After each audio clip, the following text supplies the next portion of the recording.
elke knie sal buig, elke mond getuig,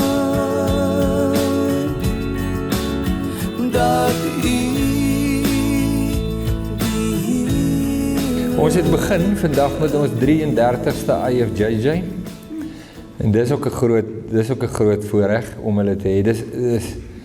Ek dink party mense reken mense sê dit net, nee, want ek sal dit ook nie kwaadlik neem as iemand so dink nie. Maar dis regtig die waarheid. Elke liewe IFJJ die maandag, nou vandag, eerste dag as jy daar sit en almal sit daar in die groepie, dan besef ek net hoe onsaglik bevoorreg is ons om dit te kan hê. En nie net om dit te kan hê nie, maar die voorreg om die mense te kan ontmoet wat kom. Nee, want hoe sou jy hulle ontmoet het ooit in jou lewe? En hier reël die Here Jesus, niemand anderste nie. 'n Spesiale vergadering en 'n ontmoetingsplek. Dink ek, wow, dit is vir my so besonder. Kom ek bid saam met julle. Dankie Here Jesus dat ons hier kan saam wees. En om te dink, almal wat hier saam is, elkeen verteenwoordig 'n hele lewe. Met alles wat daarmee saamgaan. Die oorwinnings en die mislukkings, die oppe en die affe. Die onsekerhede en die blydskappe. En hier is ons almal by mekaar. Al hierdie verhale, almal by mekaar. En ons het een begeerte in ons harte. Dat ons U beter sal leer ken. Dat ons kan deel in die heerlikheid, dit kan sien, dit kan belewe. Dat U ons kan lei in die voetspore van geregtigheid, om U naamsontwil. Dat U ons herder sal wees. Soos Jesaja sê, U hou die lammertjies in die bors vas. U lei die ooe met sagtheid en genade na die waters waar hulle kan drink en waar hulle kan voed. En ons het 'n behoefte, om U te ken en ons het 'n behoefte om deur U bedien te wees. En niemand anders kan dit in ons lewens doen nie. En ook niks anders nie. Dankie vir hierdie besondere aand, Here Jesus. Bid vir Pieter ook. Ons wil graag U stem hoor vanaand. Ons wil hoor wat op U hart is. Ons maak ons ore oop. Ons verwag dat U met ons sal praat. Dankie vir Allison en Henny wat die musiek doen ook vanaand. Mag ons ook deur hulle bediening nader na U toe kom. Bietjie meer van U sien en belewe. In Jesus se naam. Amen. Hallo almal wat ek nog nie hallo gesê het nie. Weer 'n voorreg om hier te wees. Ek sê nou vir Mousa, ek het nou hierdie boodskap wat ek nou voorberei het ek nou wel gesit en ek het nou navorsing gedoen en ek het regtig baie gaan oplees en goed oor hierdie gedeelte. Julle gaan nou kan agterkom hoekom. Maar in die hele tyd wat ek voorberei het gister en veral vandag wat ek dit in my in probeer kry, is dit nie ek wat hierdie boodskap uitgewerk en dis Jesus wat met my praat. So dis my gebed voordat ons vanaand gekom het dat hierdie boodskap vir elkeen 'n besonderse plekkie sal hê in jou hart, soos wat dit vir my is. Dis nie sommer net woorde wat ek uitgedink het en ja, we dink ek gaan nou 'n goeie preek gee of so nie. Hierdie is regtig, dis Jesus hierdie. So ek hoop ons kan dit saam so ervaar en saam beleef en Jesus se heerlikheid hier uitkry. En voor ek lees wat ek gaan lees, ek weet 3 keer dit gebid, maar ek wil net een gebed ook sê. Here Jesus, ons is in nederigheid voor U, Here. Aan U kom al die lof en al die eer. Wees U die een wat hierdie woorde vir ons gee. Here, mag U verheerlik word deur elke woord wat ons hier gaan praat en wat ons gaan hoor. Here Jesus, alles gaan oor U. Alles. Amen.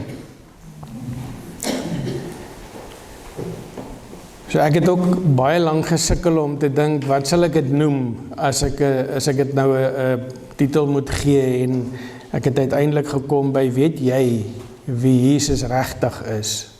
En ek wil die regtig sommer in groot letters sê. Weet jy wie Jesus regtig is? En ons gaan nou agterkom hoekom ek dit sou sê.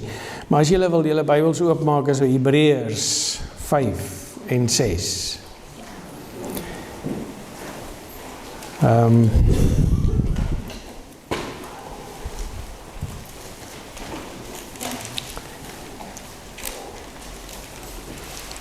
ek gaan Hebreërs 5 daarvan vers 11 aflees. En dan gaan ons 6 tot 12 lees.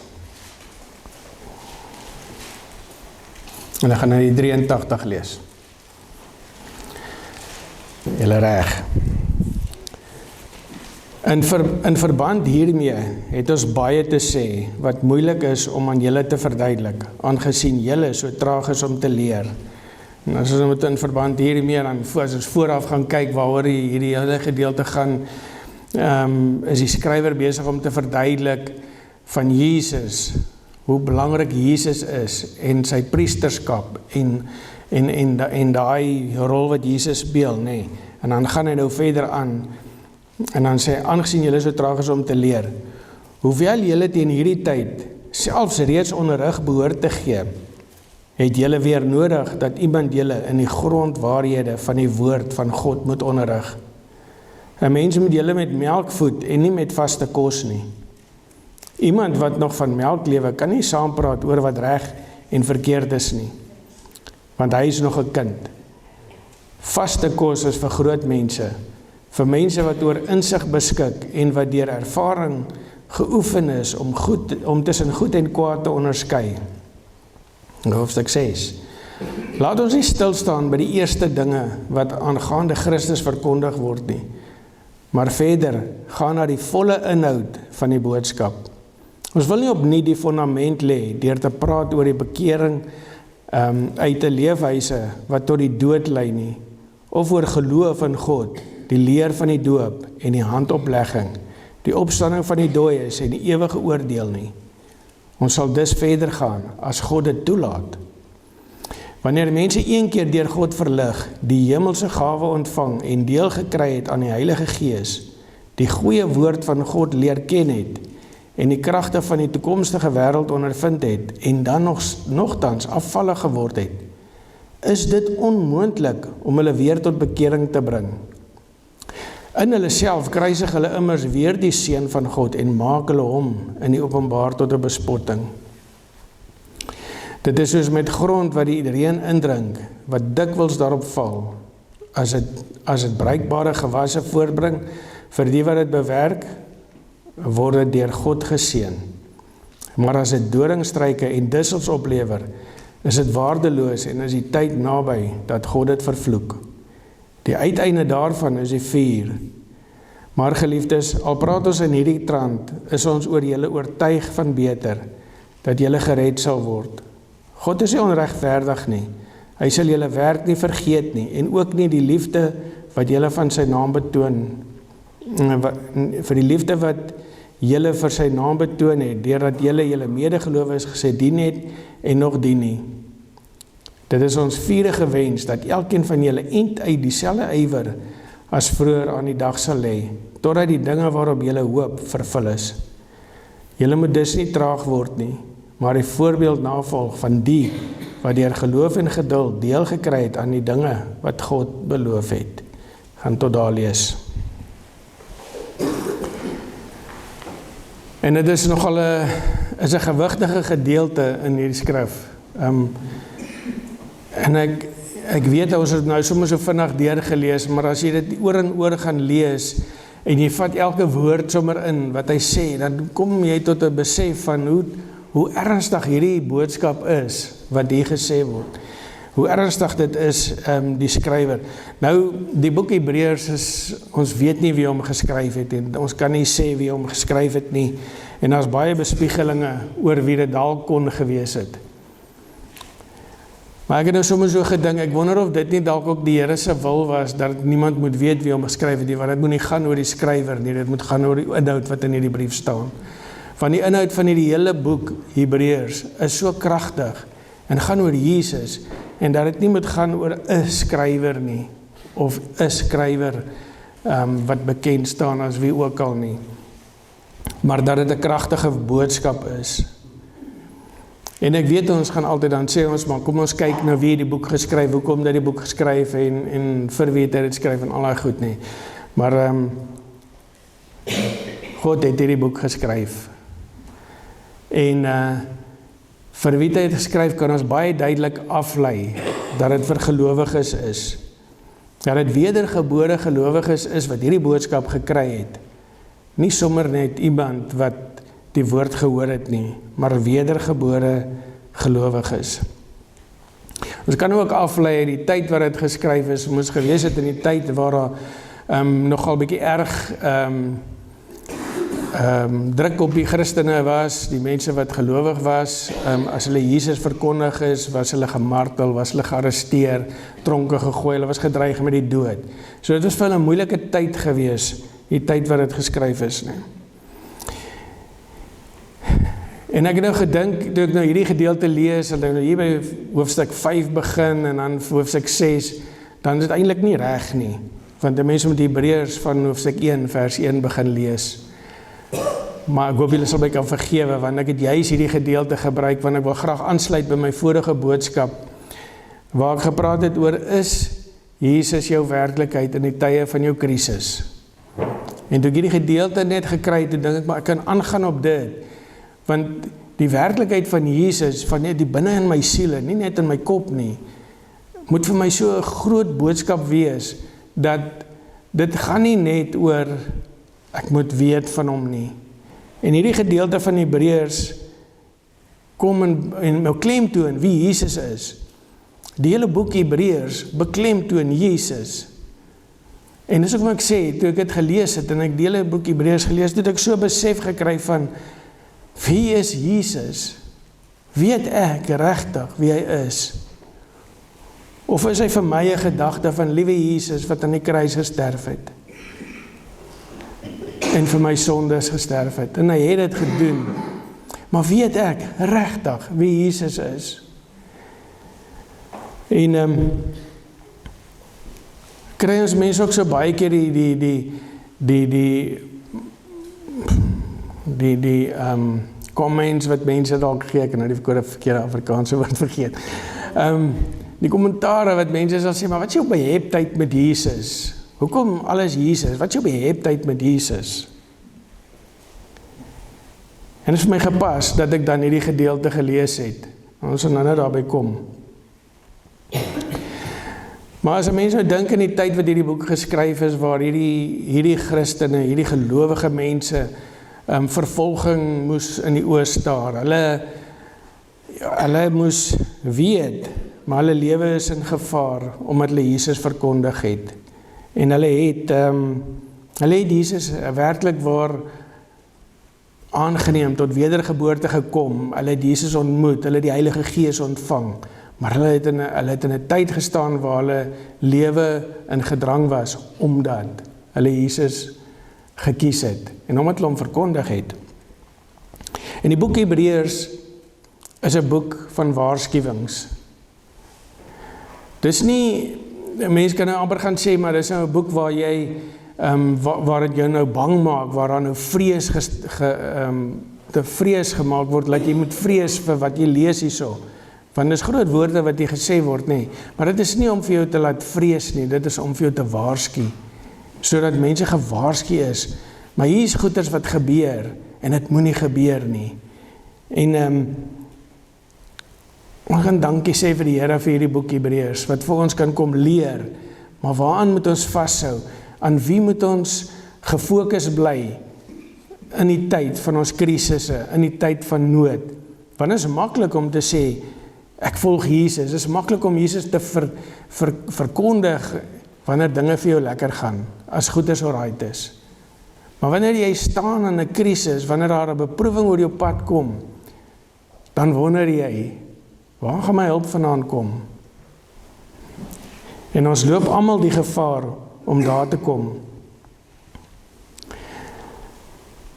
En as ons dink hierdie brief van hierdie boek Hebreërs, wat baie mense nou sê, hulle weet nou nie wie is die skrywer nie, jy weet nie of hulle die brief geskryf het nie, party mense sê dis dalk 'n preek wat gegee is. Ek wil net sê, ek gaan baie moet oefen, maar as ek 'n preek so kan begin, en ek wil graag hoofstuk 1, vers 1 lees, en het sê baie, in die verlede het God baie keer, en op baie maniere met ons voorvaders gepraat, deur die profete, maar nou, in hierdie laaste dae, het hy met ons gepraat deur die Seun. God het hom deur wie hy die wêreld geskep het, ook erfgenaam van alles gemaak. Uit hom straal die heerlikheid van God, en hy is die ewebeeld van die wese van God. Dink jy net as 'n ou preek sommer so begin, jy loop hier op na die mikrofoon toe en jy begin 'n preek net so. Dis wie Jesus is. En om te sê, wat hy vir hulle kom sê, maar weet jy, God het met julle gepraat in die verlede, deur die profete, en op ander maniere het God gepraat.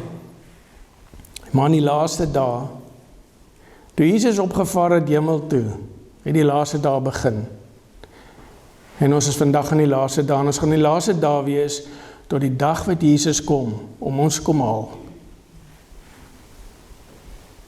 Ons wag nie nog vir die laaste dae nie. Ons is in die laaste dae. En as hierdie skrywer hierso sê, in die laaste dae, het God met ons deur sy Seun Jesus gepraat, dan praat hy vandag met jou en my, deur Jesus Christus. En deur die Heilige Gees wat hy gegee het, wat vir ons leer van Jesus, nie iets anders nie, leer vir ons van Jesus Christus, niks anders nie. En dan sê dit ook hierso, God het hom deur wie hy die wêreld geskep het, ook erfgenaam van alles gemaak. Jesus is alles, en alles behoort aan Jesus. Alles. Hoekom? Sy Vader het dit so gesê. En dan sê dit ook, uit hom straal die heerlikheid van God, en hy is die ewebeeld van die wese van God. Die ewebeeld. Jesus is groot, groter as alles. En dan gaan kyk ons in Hebreërs, dan praat die Hebreërs van Jesus verhewe bo engele, Jesus verheerlik bo, verhewe bo Moses, Jesus verhewe bo die wet. Jesus is die hoëpriester, want God het dit vir hom gegee. En daarom noem ons Jesus Here. Hy is my Here. En dan wil ek vir daai antwoord gee van wat is my beheptheid met Jesus? Dis my beheptheid. Dat Jesus alles is. Dis my beheptheid.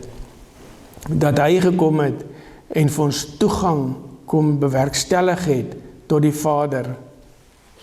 Hy wat gesê het, ek is die weg, die waarheid en die lewe. Niemand gaan na die Vader toe behalwe deur my nie. Dis wat Jesus gesê het. Dan kan ek nie anders as om deur Jesus na die Vader toe te gaan nie. En genadiglik deur Jesus kan ons tot die Vader nader.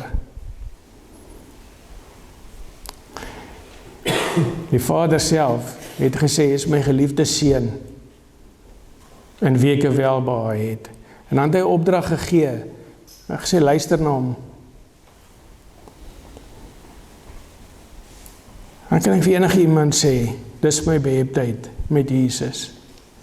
Wys my enige iemand anders, wat vir my dit kan doen, dan kan ek dalk daaraan dink, maar jy kan nie. Niemand kan dit doen nie. En daarom het ons gesien ook verlede keer sy boodskap te gedoen het, waar Dawid gebruik het as 'n voorbeeld, waar Dawid tyd spandeer het in die veld met die skape, maar die tyd wat hy daar gebruik het, het hy 'n verhouding gebou met God, sodat hy kon weet wie God is, die heerlikheid en die werklikheid van God kon beleef, op so 'n manier, dat hy voor die Goliat kon gaan staan het, en sê, maar ek sal hom oorwin, want nie ek nie, want God, omdat ek die heerlikheid en die werklikheid van God hier in my siel het, nie net in my gedagtes het nie, in my siel in, want ons kan almal weet van Jesus, maar is hy in my siel, is hy werklikheid in my siel. En nou gaan hierdie klomp mense wat die Hebreërs van praat, en dan gaan hulle Want hulle ken Jesus, hulle ken hom. Maar nou kom daar beproewinge, dan kom verdrukking, en mense wil hulle arresteer, en hulle is bang daarvoor, en hulle begin twyfel in Jesus, en hulle begin luister vir allerhande ander goed, vir ander goeders wat hulle weghou van Jesus. En dis hoekom hy praat van, maar hulle is nog steeds, nog net soos kindertjies, hulle word gevoed met melk, want hulle bly nog by die goedertjies soos die doop, en hulle bly by goedertjies soos die handeoplegging, en bekering en goed. En dis alles goed wat ons almal leer, wanneer ons tot geloof kom. Maar ons moet vaste kos inkry, want ons moet verder gaan as dit. As jy volwasse is in Jesus Christus, in jou geloof, as jy volwassene is, dan kan jy nie vashak by goeder soos kom ons stry oor die doop, of kom ons stry oor die handoplegging, of kom ons stry oor dit, ons moet verby dit kom, dis nie wat belangrik is nie, wat belangrik is Jesus Christus, dit wat die Vader vir ons sê het, Jesus is, dit is wat belangrik is, wanneer ons vaste kos inneem, is wanneer ons begin verstaan hoe Jesus werk met ons, en ons verby die goeders kom, dat ek gedoop is, dat daar handeoplegging is, dat daar praat in tale is, dat daar wat ook al is, laat ons nie vashak by hierdie goed, wat nie, ja, wat die aandag van Jesus al wegvat, wil ek eerder so sê. En dit is hoekom hy hulle waarsku, hou op, om julle by dit te hou, gaan verder, want ons het Jesus Christus. En hoe sit ons hier vandag, week na week in kerke, en ons kry boodskap op boodskap op boodskap. Wat maak ons daarmee? Wat maak ons daarmee? En ek wil amper die gedagte gee van, en ek wil nie, julle moet dit verkeerd verstaan nie, maar asof ons net te gemaklik raak. As ons kyk hierdie mense in Hebreërs, wat staan voor bedreiging is, waar mense hulle wil doodmaak, en tronke gooi, waar hulle kan gemartel word, nee. En ons het die geleentheid om kerke te hê, by mekaar te kom soos hierdie, en Jesus te verkondig. Voel ek partykeer raak ons te gemaklik, en ons is te besig met dinge, ons is te besig met dingetjies van die kerk, baie keer. Ek self en my hele gesin was vasgevang in dit, waar ons hande stomp gewerk het, vir bedieninge, want ons werk vir Jesus. Maar weet jy, na 9 jaar het 'n besef gekom, ek het Jesus verloor in dit. Ek het wonderlike werk gedoen, en daar's mense wat kan sê, ja, dankie vir wat jy gedoen het, my kind het die Here gekry deur dit, maar ek het Jesus vermis. Ek moes by 'n plek kom, waar ek sê, maar Jesus, ek moet terugkom by U. Ek moet kom by die vaste kos, ek was besig met die melk. En ons in vandag se kerke raak te gemaklik in ons situasies. Maar ons liewers moet sê, maar wie is Jesus? En wie is hy vir my? En is hy werklikheid hier in my siel? Of is hy net in my kop? Want hy moet vanuit my siel uitkom. Want as hy in my siel in is, dan werk ek vanuit my siel uit. Dan werk ek, dan doen ek wat Jesus wil hê ek moet doen. Want die Vader het gesê, dis my seun, luister na hom. So doen wat hy sê. En die Bybel is vol van wat hy sê ons moet doen. En baie keer voel dit vir my, dis vir ons lekker om te kom boodskap op boodskap luister. En wanneer doen ons dit? En ek wil niemand beskuldig nie, ek praat met myself, ek beloof. Maar ons sien dat hierdie mense in Hebreërs waarvan hulle gepraat word, hulle is Christene, maar omdat hulle bang was en op 'n plek gekom het waar hulle nou nie meer seker was, waar kom hulle hulp vandaan nie, het hulle weggegaan na hierdie gemaklike lewe toe. Kom ons gaan maar weer terug na die Joodse gebruike, kom ons gaan weer terug na dit, want die Joodse gebruike sê, ja, jy ken Jesus, maar jy moet dit, en jy moet dit. En wanneer ons in daai plek kom, dan is dit asof die druk van jou af is. Want jy staan nie meer uit vir iemand wat vir Jesus staan nie. En dit is wat met hierdie mense gebeur het. Hulle het te besef gekom, maar Jesus is nie genoeg nie. Ek gaan liewers wegdraai van Jesus af. En wanneer ons kom met ons krisisse en wanneer ons in plekke kom waar ons in die nood is, ek beleef 'n trauma of wat ook al, dan is dit te maklik wat 'n ou kan hoor, maar nou skielik weet ek weet nie waar nie. Hoor die ouens, jy moet vir my bid en jy moet dit of jy moet dat en ek weet nou nie meer nie. En ons gaan kyk en ons gaan luister en ons gaan hoor by ouens wat soos motiveringspraatjies hou, want ja, dit gaan my opbou, dit gaan van my 'n nuwe mens maak. Of ek volg hierdie prosperity goeters, wat vir jou sê, maar as jy net dit doen, gaan dit beter word met jou. Of ons word weggedryf deur iets, wat vir ons sê, nee, Jesus is nie genoeg nie. Kom hierso, jy moet die feeste vier. Ons hoor baie van sulke goed. En wat wil die boek Hebreërs vir ons kom leer? Hou jou fokus op Jesus. Jy het Jesus gehad. Jy het hom. Bly gefokus op hom. Moenie jou oë wegdraai van hom af nie.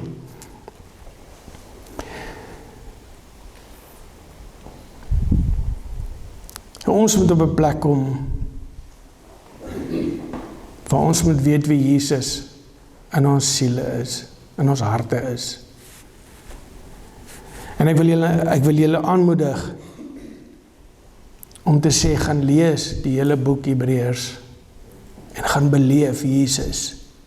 Jy sal hom beleef. En wanneer mense nou praat oor die gedeelte van Hebreërs 6, veral vers 4 tot 8 toe, dan mense nou maklik weer sê, maar kan ek nou my verlossing verloor? Maar kom ons sien net wat sê Hebreërs. As Hebreërs sê, hierdie mense het Jesus werklik waar geken en tot wedergeboorte gekom. Hulle die Heilige Gees ontvang. Hulle was ten volle wedergebore volgelinge van Jesus. Maar dan het hulle afvallig geraak. Hulle het weggedraai. En dan sê dit sal onmoontlik wees vir hulle om weer te bekeer. Want hulle het alles gehad.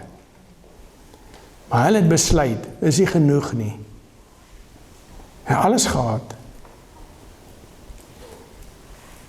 Maar as 'n mens wil arrogant wees en sê, maar dis nie genoeg nie, dan is dit die woorde wat vir jou gegee word.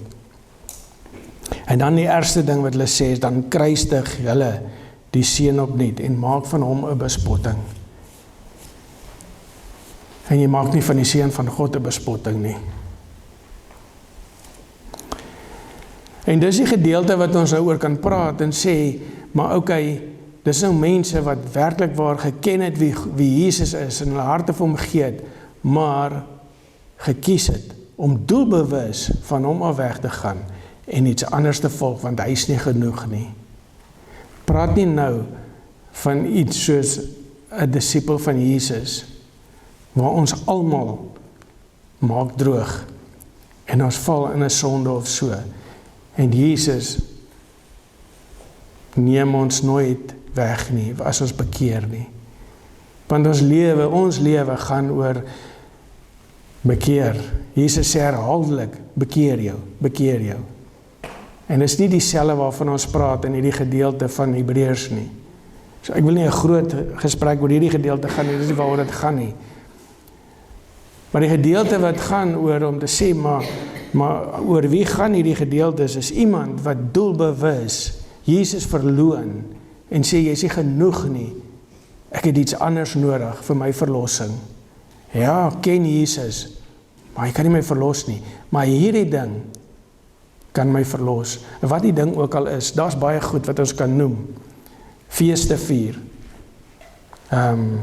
As hulle wil aanhou met die doop, of al daai goed wil sê, maar die doop gaan jou dalk jou redding gee, dalk saam met Jesus, maar nie net Jesus nie. Dis daai mense. En ek wil soortgelyk lees uit Galasiërs 5 vers 2 tot 8, waar Paulus soortgelyke goed sê, nee.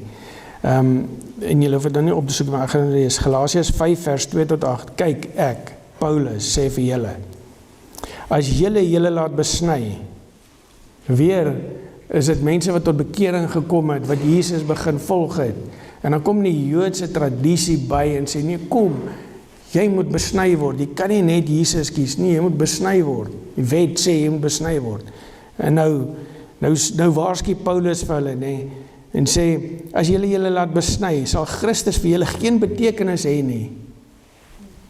Ek sê dit weer nadruklik vir elkeen van hom, wat hom laat besny. Hy is verplig om die hele wet van Moses te onderhou. So wil jy sê, as jy jouself nou wil besny, want nou word jy deel van die Joodse geloof, want, jy het Jesus, maar nou besny jy jouself, jy is nou verplig om die hele wet, nou word jy ingetrek in die hele wet, want die hele wet gaan jou red, saam met Jesus. Dan sê Paulus, sal Christus vir julle geen betekenis hê nie.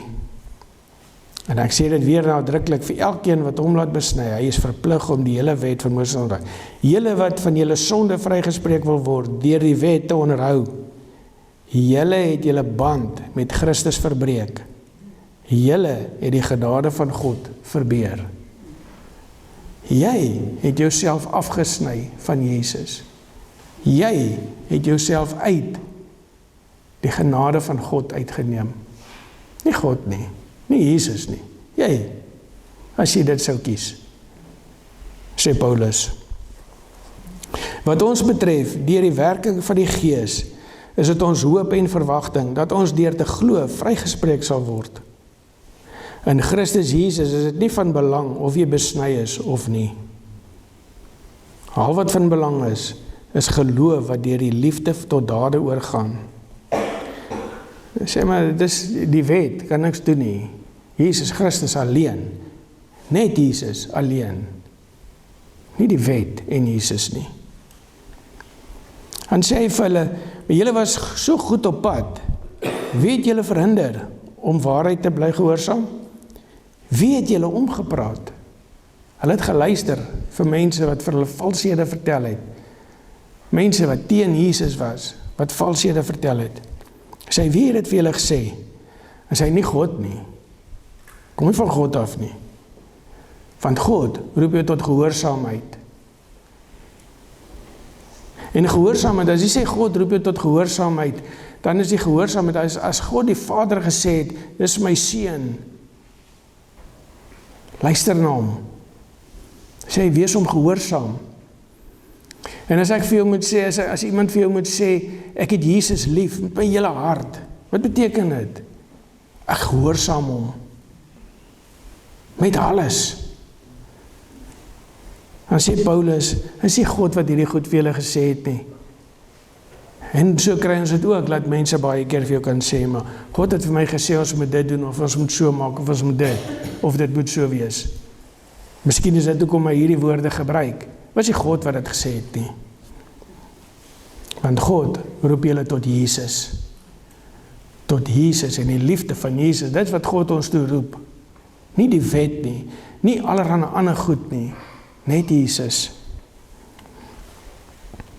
En dan gaan ons aan na vers 9 tot 12 van Hebreërs, en waar hy hulle maar net encourage, om te sê, maar hou moed, God is getrou, moenie jou oë verloor op Jesus nie, want ons is besig om te wedloop, en ons elkeen se wedloop is nog aan die gang, maak saak hoe oud ons is nie, of hoe jong ons is nie, ons wedloop is aan die gang, en ons moet aangaan, tot Jesus ons kom haal. Ons kan nie ergens ophou en sê, ek is nou klaar, ek moet nou rus nie. En dan sê die skrywer van Hebreërs, hou net aan, en hou jou oë gefokus op Jesus. Want die hele boek van Hebreërs gaan oor Jesus, en vertel wie Jesus is, en dat Jesus die hoëpriester is, en dat hy die Alfa en die Omega is, alles, dat hy alles is. So waar sit ek myself, wanneer ek voor 'n beproewing staan?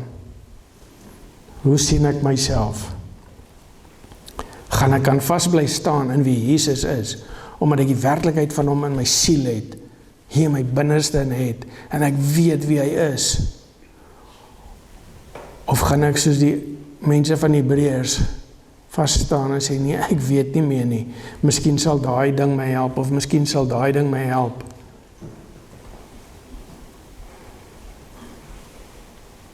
Ek moet myself vra, wanneer ek in 'n krisis is Jesus vir my genoeg? Want as jy nie vir jouself nou kan uitmaak, Jesus is vir jou genoeg nie, gaan jy 'n probleem hê wanneer jy in 'n krisis is. So wanneer ons op goeie tye is, en ek die verhouding gebou met Jesus Christus, en in sy werklikheid in my siel het, kan ek weet in 'n krisistyd, soos wat Dawid gestaan het, soos wat Daniel en sy vriende gestaan het, soos wat Paulus gestaan het, om te sê, maar ek weet wie Jesus is.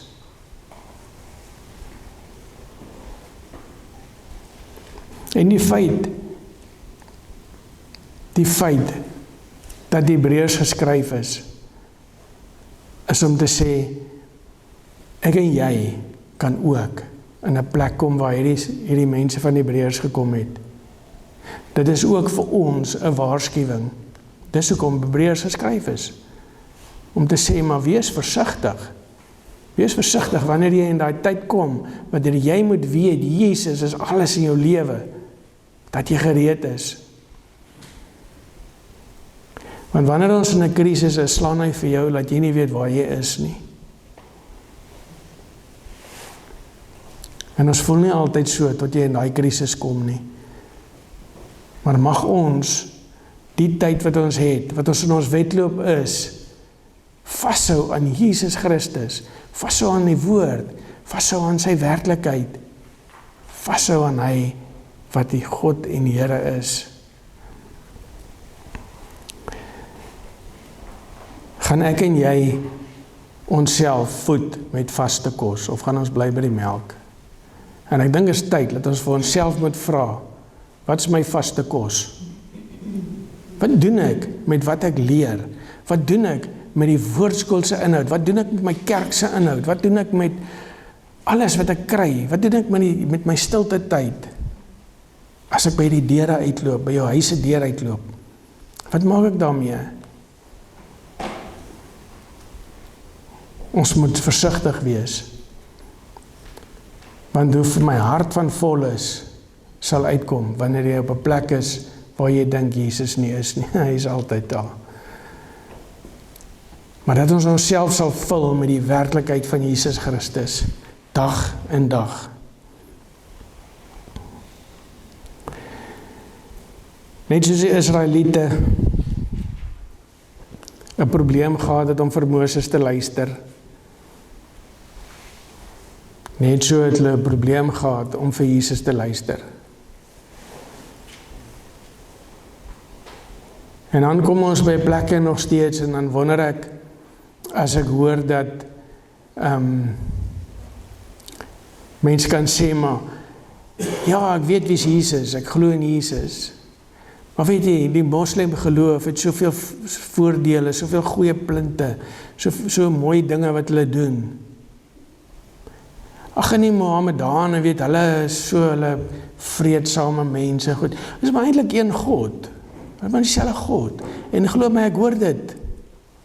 Ek hoor dit. En dan weet jy regtig wie Jesus is.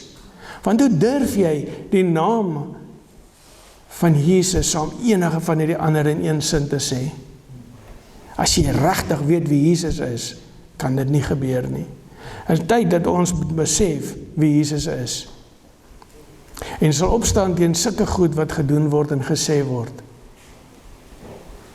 Jesus was die finale bloedoffer vir sonde. Wie anders het dit gedoen? Watter ander God het dit gedoen? Net Jesus. Want daar is geen ander God nie.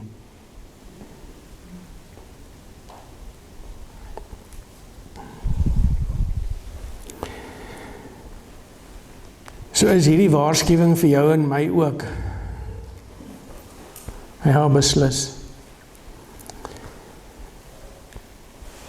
En mag dit 'n waarskuwing bly by ons, dat ons altyd sal weet, ek moet my voorberei, elke dag, en stap in die voetspore van Jesus, en dat ek myself sal voorberei in wie hy is, en om te weet, hy is my Here, en niks en niemand anders nie. So die waarskuwing is baie goed, vir jou en my ook. En hierdie is nie 'n boodskap wat 'n ou sal dink, wat die vraag is, as jy een keer gered is jy altyd gered. Dis glad nie wat ek hier gesê het nie. Wat ek hier wil sê is, weet wie Jesus is. Weet wie Jesus regtig is. En leef hom vanuit jou siel uit. Nie uit jou brein uit nie, nie uit jou kop uit nie. Leef hom vanuit jou siel uit. Van dan sy jou werklikheid. En dan kan mense sien, Jesus is jou werklikheid.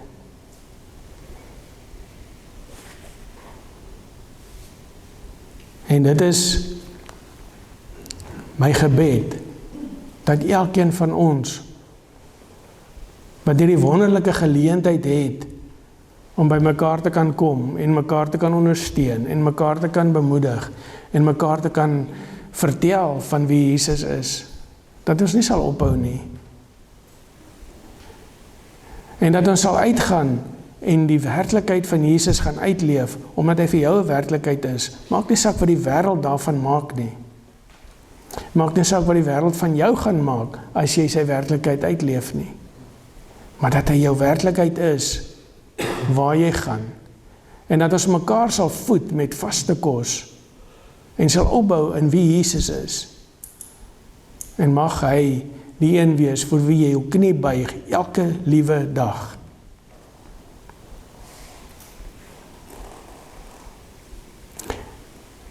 En ek het hierdie boodskap gegee, maar ek het dit vir myself gegee ook. Hierdie woorde is ook vir my. Dis hoekom ek het gesê het. Mag julle Jesus beleef vanuit jou siel uit. Mag jy hom gaan uitleef vanuit jou siel uit. En mag hy jou werklikheid wees. Amen. Here Jesus, dankie vir die woord. Dankie vir wie U is. Dankie dat U 'n werklikheid is. Here, dankie dat ons U kan leer ken. Here, gee dat ons U meer en meer en meer sal leer ken. Here Jesus, ek kan nie veel meer om U te bid nie. Maar soos wat U vir Petrus gesê het, toe hy hom gekry het na die opgestaan het en vir hom gevra het hy my lief, het hy U lief. Soos Petrus, Here Jesus, wil ek saam met elkeen hierso sê, ja Jesus, ek het U lief. Ja Jesus, U weet ek het U lief. Jesus, ek het U met my hele siel en hart lief. Amen. Elke knie sal buig, elke mond